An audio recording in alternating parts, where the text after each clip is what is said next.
et c'est le personnel des maires ñun bu ñu ñëwee dañu def audit def analyse ne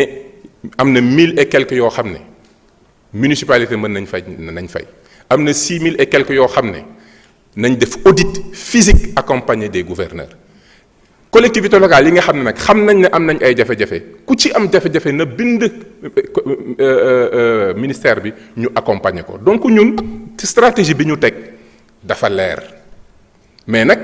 nit mënoo di recruter sans pour autant nga xool sa capacité de recrutement le ministère ñëw fexe ba andi apaisement teg une stratégie trouver ay solutions nga taxaw di menacer naan bon dañuy dem grève comme si grève bi bu demee ki mi njëkk responsabilité ki njëkk mooy maire bi nekk employeur donc il faut que ñun bu ñu xamee ne même si vous êtes les employeurs bu ku sonn sénégalais yi la sonnal nañu ànd liggéey ci en bonne intelligence ñu waxtaan te waxtaan boobu laa mës a jiital jël nañ président jàppale nañu jël na décrété yi arrêté yi jël nañ ko fi mu ne nii li ci def mooy nañu jublu ci liggéey bi avec l'arrivée de la fonction publique locale loolu yëpp dinañ ko mën a régler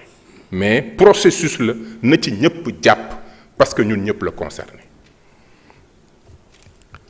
Il y a une question boo xam ne bëgguma mu rëcc ma je sais que j'ai encore du temps mais c'est une question fondamentale qui est la question de l'état civil qui revient à chaque fois il faut que ngeen xam ne jafe-jafe bi li ko andi yëpp d'abord ñun avec l'agence nationale d'état civil ak le ministère de l'enseignement le ministère de l'éducation et avec les écoles on a un système qui fait que élève bu amul këyit bu ko soxlaa ci daar bi lu mu gën a gaaw dañ koy génne kooku processus bu spécial la ñu teg pour loolu kooku moom il faut que nit ñi xam ko bi ci topp mooy nit jël benn papier d'état civil baare ko jël numéro bi jox ko keneen loolu fraude la loolu encouragé wuñu fii la ñu ko fekk et tant que les registres seront des registres papier mënoo teg benn agent ci ginnaaw agent bu ne pour que agent boobu di bañ a def loolu c'est un problème et souvent aussi il faut que ñu wax ko élève bi day am ay di redoubler parents yi ci boppam ñoom ñooy jug démarcher pour am kayit boobu te même kayit boobu xam nañ ne baaxul ça aussi c'est une réalité xam nañ ne baaxul parce que numéro bi ñu jox sa doom na la leer na numéro jàmbur lañ jël te tôt ou tard problème bi day ñëwaat donc loolu tam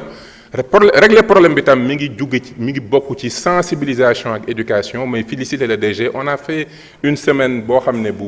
intense ci lancement semaine d'état civil pour sensibiliser population yi parce que yenn problèmes yi ce n'est pas uniquement technique c'est aussi des problèmes de comportement et d'état d'esprit am na yoo xam ne boo ko defee sa doom yow yaa koy sonal maintenant ma ñëw ci question bi nga xam ne mon jeune frère Tahirou Sarr daf koy yëkkati à chaque fois danaan balaa ngaa digitaliser il faut ngeen auditer lu neex a dégg la ci nopp balaa ngaa digitaliser da nga war a auditer mais kan moo ne ko ñun duñu auditer bu ñuy digitaliser yaakaar nañ ne ñun dinañu jël des moyens wut un registre national dématérialisé wut ay équipe jël benn pièce d'état civil numériser ko digitaliser ko te vérifier wuñ ne pièce bi originale la xanaa nag loolu yenuwul maanaam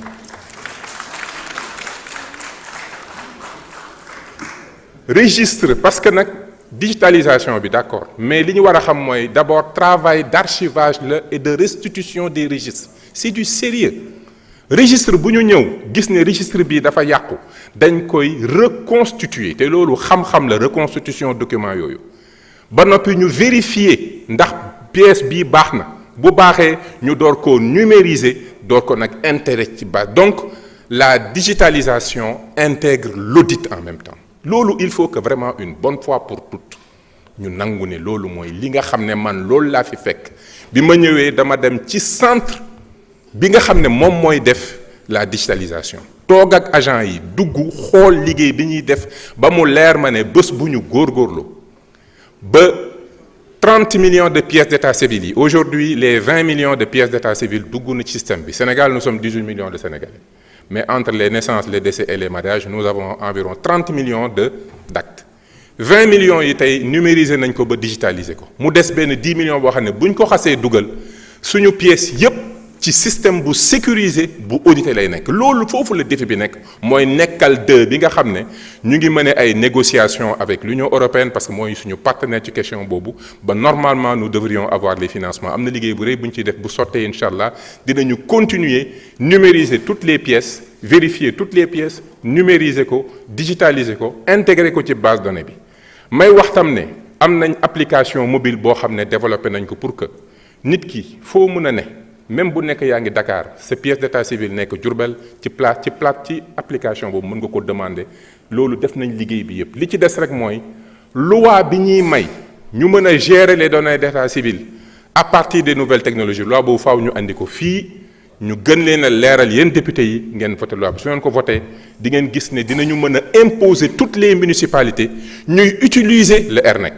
loolu tam lu am solo la parce que tey maire yu bëri da nga leen di gis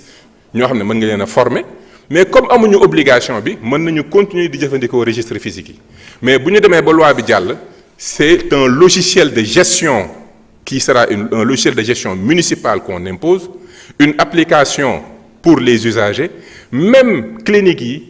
ak centre de santé yi de naissance bu am mën nañu déclarer fait bi depuis foofu loolu dina permettre problème bi ñu waxoon sànq ne des fois fi nga juddoo ak fi nga dëkk avec la signature électronique yooyu yëpp mën nañ ko ci régler waale may wax ne le député Tahirou su bëggee mën naa ko organiser une visite mu jël temps am comme c'est une question qui l'intéresse beaucoup et li may wax ni dama ko vraiment lu positif la comme ça mu dem gis dispositif bi et là s'il a d'autres critiques nous sommes prêts à l'écouter parce que ñun moom liggéey bi rek moo ñu amal solo au final.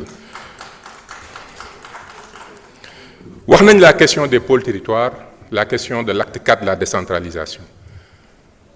Vous savez, moi j'ai été conseiller technique en 2012 au ministère des collectivités locales acte 3 fii la ma fekk liñ ci dëxëñoon man mii maa préparé woon première note acte 3 de la décentralisation première note technique bi ñun ñoo ko préparé bañ ne dañuy def acte 3 première phase deuxième phase laa ne deuxième phase lu mës a am boobu élection locale yee juboon élection li muy coûter décentralisation kenn xamut nu mu toll ndax chaque fois bu élection amee découpage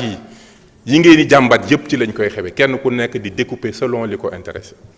et au final ñan ñooy am jafe-jafe c'est les populations acte 4 bi ñu andi dañu jël